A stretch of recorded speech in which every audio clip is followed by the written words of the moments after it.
അവർക്ക് അന്വേഷണത്തെക്കുറിച്ച് യാതൊരു അറിവുമില്ല. അവർക്ക് ആകെയുള്ള അറിവ് സർക്കാർ അന്വേഷണം പ്രഖ്യാപിച്ചിട്ടുണ്ട്. എന്ത് തരം അന്വേഷണമാണ് എന്ന് പോലും അവർക്കറിയില്ല.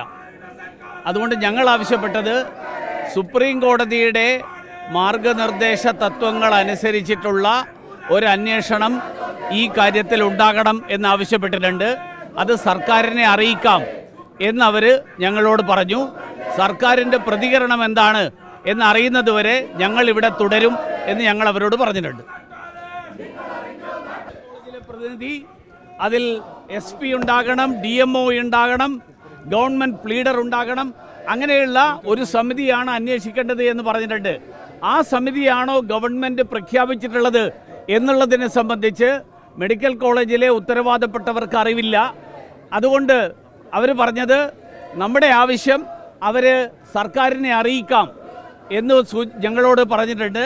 ഞങ്ങൾ അവരോട് പറഞ്ഞത് ഈ കാര്യത്തിൽ സർക്കാരിൻ്റെ പ്രതികരണം കിട്ടുന്നതുവരെ ഞങ്ങളെല്ലാവരും ഇവിടെ തന്നെ തുടരും. അതുകൊണ്ട് സർക്കാരിൻ്റെ പ്രതികരണത്തിന് വേണ്ടിയിട്ട് നമുക്ക് കാത്തിരിക്കാം. അതുവരെ സർക്കാർ ഒരു ജീവന് നൽകുന്ന വില എത്രയാണ് എന്നുള്ളതിൻ്റെ സൂചന കൂടിയാണിത് എന്ന് പറയാതിരിക്കാൻ നിർവാഹമില്ല.